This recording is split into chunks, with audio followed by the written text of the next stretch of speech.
कुछ क्वेश्चंस का जिक्र हो रहा है,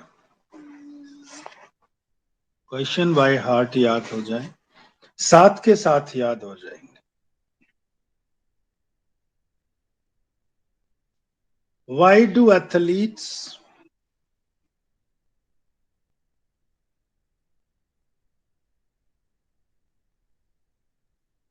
and race horses,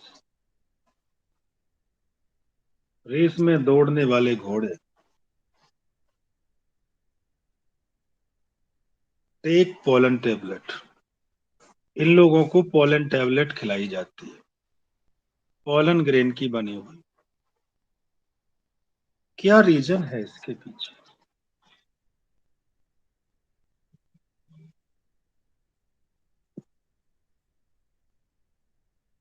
रीजन सिर्फ एक है कि ये जो पोलन टेबलेट है, इसमें बहुत सारे न्यूट्रिएंट्स होते हैं।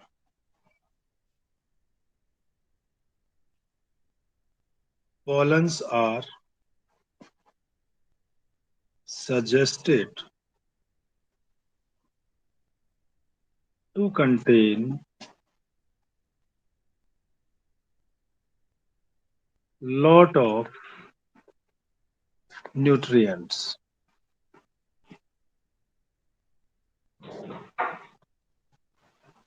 बहुत से लोग तो डायरेक्ट फूल ही खा लेते हैं, दैट जैसे गुलाब का फूल, दैट इफ कंज्यूम्ड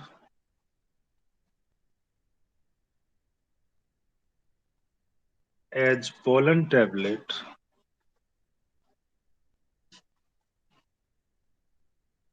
इस फॉर्म में खाया जाए,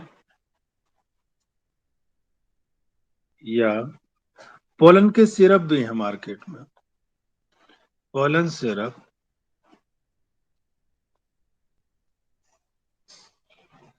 are claimed to have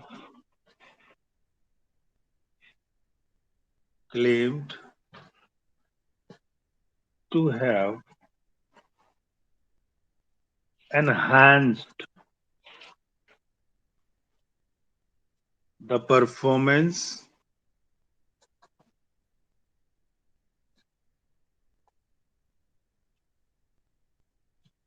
of athlete and race horses, उनकी परफॉर्मेंस बढ़ जाती है। पोलन टेबलेट ये नहीं कि बस यही खाएंगे, आप लोग भी खा सकते हो, समझे?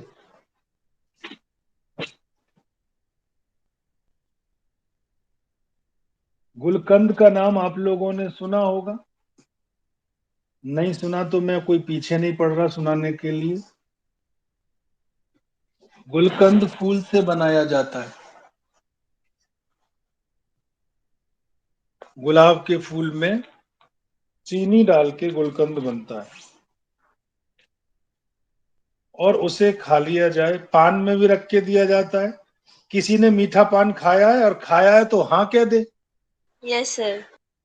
ठीक है बेटी, सिर्फ एक ही लड़की बहुत बोल्ड है, तुरंत बता यस देती है सर। कि उसने क्या खाया है क्या नहीं, बाकियों को शर्म आती है बताने में। तो मीठा पान जो खाते हैं उसमें गुलकंद पड़ा रहता है ना, गुलाब का बना हुआ जेली सी होती है, हाँ या ना का जवाब दीजिए। Yes sir. उसके अंदर बहुत ज्यादा पावर होती है।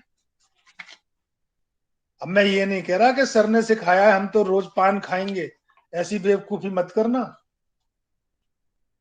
और भी फिर नुकसान भी होते हैं, जरूरी नहीं है फायदे ही फायदे सारे भरे पड़े हों उसके। खैर, तो ये पान के बारे में बात हुई। दूसरी बात, एक और क्वेश्चन है कि कुछ इंसानों में, कुछ लोगों में पोलन ग्रेन से एनर्जी होती है, एलर्जी होती है। अच्छा, ये टेबलेट वगैरह वेस्टर्न कंट्रीज में ज्यादा चलते हैं, हमारे यहाँ तो डायरेक्ट गुलकंद ही खा लिया जाता है। तो अगला क्वेश्चन है, क्वेश्चन साथ के साथ याद हो जाएगा तो ज्यादा अच्छा है. Why do some people develop pollen allergy? Why do some people develop pollen allergy? Pollen grain से एलर्जी हो जाती है.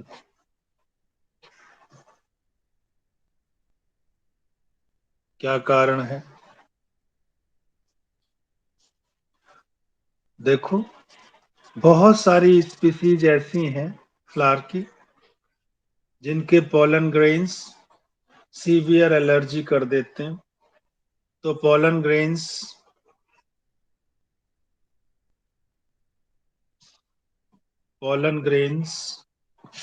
of several plant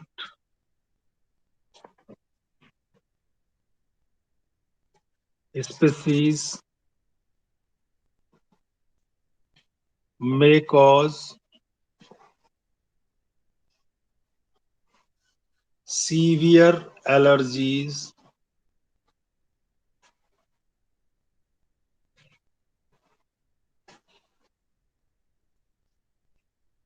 and और क्या बीमारी? ब्रोंकियल इन्फेक्शंस, सांस लेने की नली में प्रॉब्लम. BRO, ब्रोंकाई यानी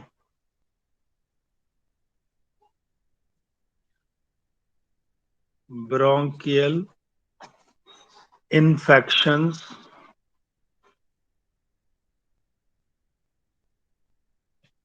leading to अस्थमा. अस्थमा सांस लेने की प्रॉब्लम. ब्रोंकाइटिस, जिसमें भी आइटिस शब्द जुड़ा हुआ हो उसका मतलब स्वेलिंग, यानी स्वेलिंग इन ब्रोंकिया एटसेट्रा, ये बीमारियां हो जाती हैं. ठीक है. ड्यू टू क्यों होती है? Protein. Due to surface protein. Due to surface protein, उनकी जो सरफेस पे प्रोटीन है उसकी वजह से ऐसा होता है. मैं एग्जाम्पल लिख रहा हूं. एक एग्जाम्पल है पार्थीनियम.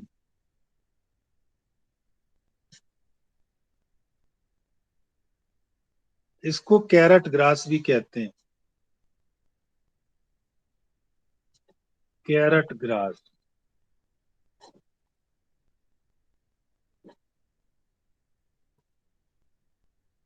इंडिया आया था ये गेहूं के साथ. बाहर से गेहूं आ रहा था. ये एक वीड है. वीड, वीड मतलब खरपतवार. तो बाहर से गेहूं आ रहा था, उसके संग ये आ गया और फिर हमारे भारत का ही होके रह गया. इससे बहुत एलर्जी होती है. केम टू इंडिया, और मंगा लो बाहर से गेहूं अपने यहाँ इतना होते हुए. एज ए कंटामिनेंट, कंटामिनेंट मतलब मिक्स हो गया.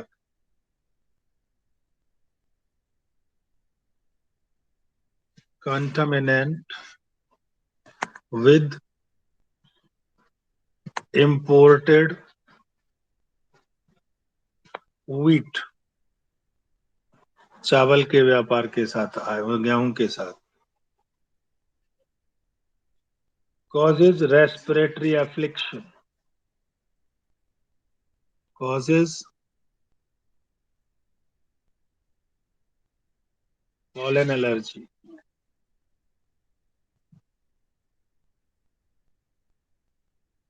तीसरा एक और बात कर रहा हूं. पॉलन ग्रेन के बेस्ट फॉसिल्स क्यों बनते हैं? जिन्हें हम माइक्रोफॉसिल्स कहते हैं, और ये जानकारी मैं आपको दे चुका हूं कि क्यों बनते हैं, क्योंकि उस पे स्पोरोपोलेनिन पाया जाता है, पहले भी बता चुका हूं। वाई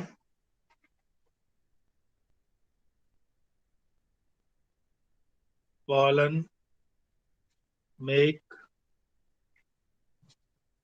great fossils और micro fossils.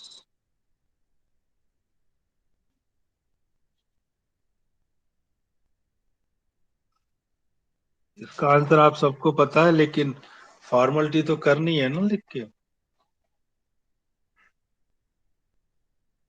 Because exine of pollen किस चीज की बनी होती है? Sporopollen. is made up of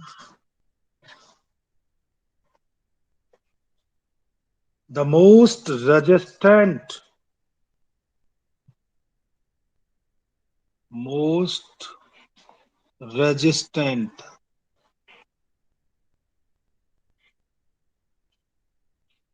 material,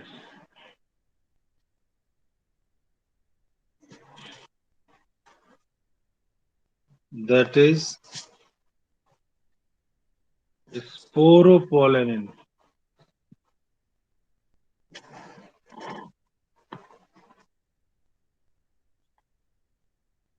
ये क्या कर सकता है? इट कैन विदस्टैंड, झेल सकता है, high temperature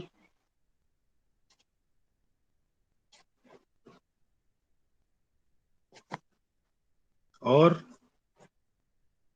acidic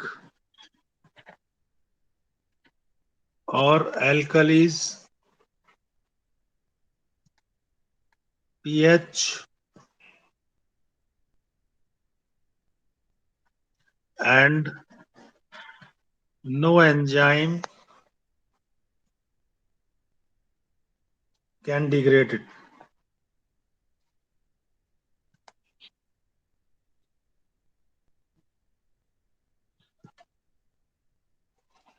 Therefore, pollen grain preserved well.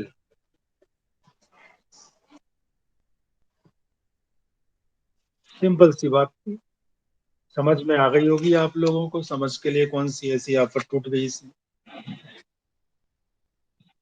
अगला क्वेश्चन, और क्वेश्चन अगला, वायबिलिटी ऑफ पॉलन। वायबिलिटी का मतलब है कौन सा पॉलन कितने दिन जिंदा रह सकता है, कैसे? It depend on temperature and humidity. अगला क्वेश्चन, वायबिलिटी ऑफ पॉलन।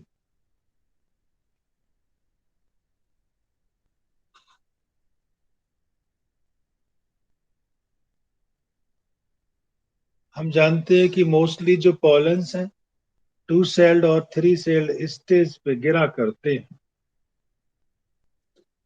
तो इट डिपेंड्स ऑन टेम्परेचर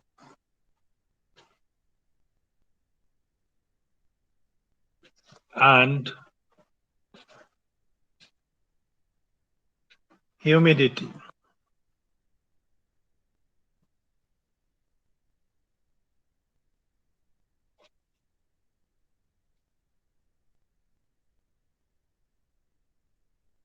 एक बार पोलन गिर जाए तो उसकी वायबिलिटी खत्म हो जाती है। Once pollen grain are shed,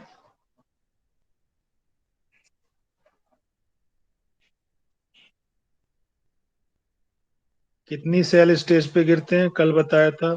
2 celled. हम्म कितने परसेंट? 60. 60%. यस, 2 celled स्टेज या 3 celled स्टेज।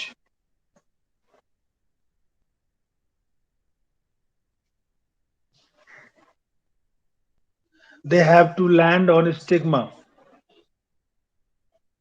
गिरते ही, before they lose viability if they have to bring about fertilization। अगर उन्हें फर्टिलाइजेशन करना है तो तुरंत वहां पहुंच जाएं। They have to land on the stigma।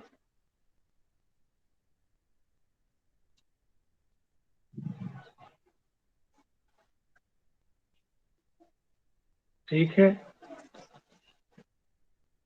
On the stigma. Stigma क्या होता है? कार्पल का ऊपर का part. Before they lose viability,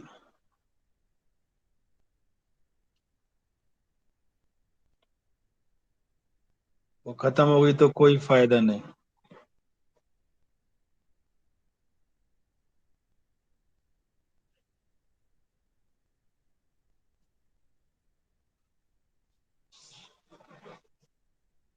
and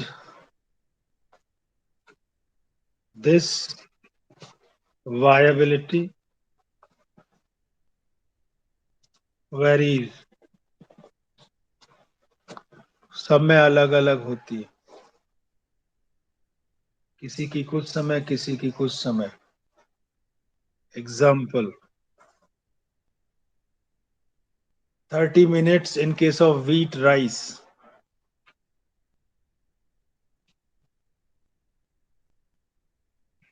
30 minute तक गेहूं में, राइस में।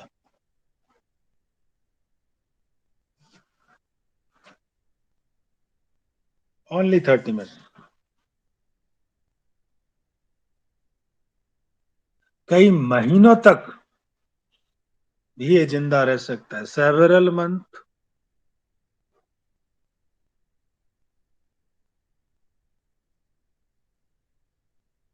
इन मेंबर ऑफ, फैमिली के नाम लिख दे रहा हूं, ऑफ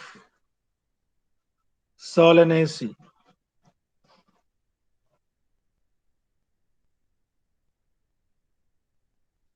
पढ़ लेना मेंबर कौन कौन है। Rosaceae,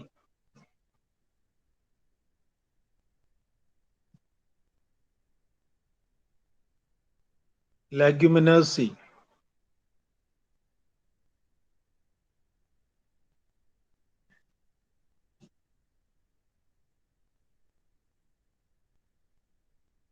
etcetera.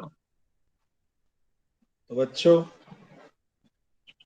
इंसानों के स्पर्म को सुरक्षित रखने के लिए स्पर्म बैंक होता है। नाम सुना है स्पर्म बैंक? ऐसे ही पोलन को सुरक्षित रखने के लिए पोलन बैंक होता है। पोलन बैंक ये नहीं है कि जाके मैं तो HDFC बैंक में जमा करा के आऊंगा। It is possible to store pollen grains for years in liquid nitrogen। Liquid nitrogen कैसे? Just like sperms of human can be preserved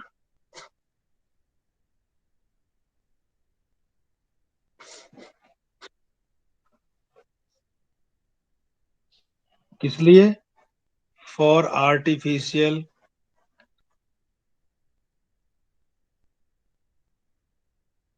insemination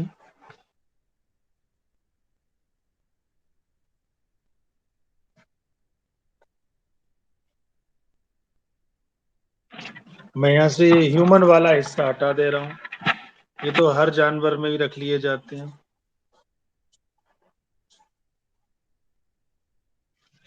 sperms of human की जगह पे स्पर्म्स, ठीक है, ऑफ ऑर्गेनिज्म या एनिमल, कुछ भी लिख दीजिए। Anybody?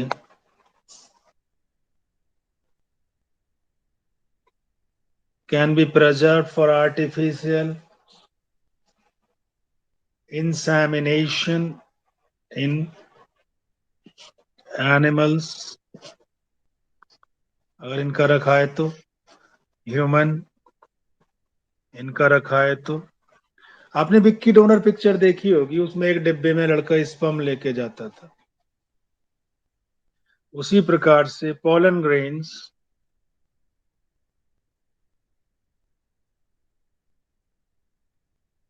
can also be stored for year.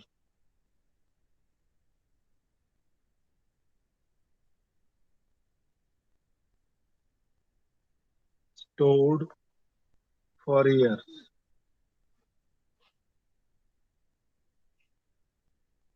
कैसे? इन लिक्विड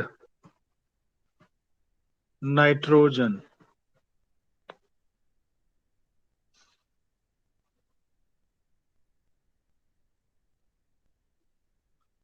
अब लिक्विड नाइट्रोजन का टेम्परेचर कितना होना चाहिए? -196. एट -196 डिग्री सेल्सियस, सही जवाब। मैंने ब्रैकेट में इसलिए बंद कर दिया है, आप माइनस भूल जाएं और लिख दें 196, यानी जला के ही मार दें। इन pollen bank,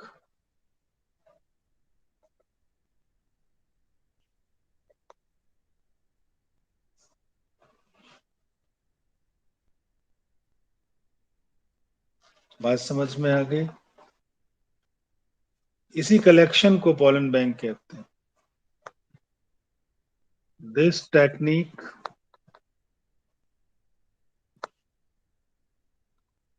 is cryopreservation, PRESERVATION। इस टेक्निक का नाम क्रायो प्रिजर्वेशन है। समझ में आ गई होगी आपके में ये वाली कहानी भी। अब मैं आपको आगे की जिक्र करूंगा, फीमेल गैमेटोफाइट की बात करूंगा। अच्छा, इनका यूजेस क्या है? In crop breeding programme, plant breeding programme,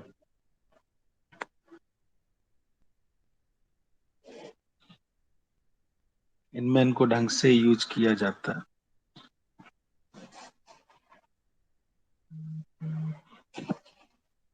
ये सारी की सारी बात पोलन ग्रेन के बारे में थी। कोई क्वेश्चन हो तो पूछिए। फीमेल पार्ट शुरू होगा, डिटेल में चलेगा।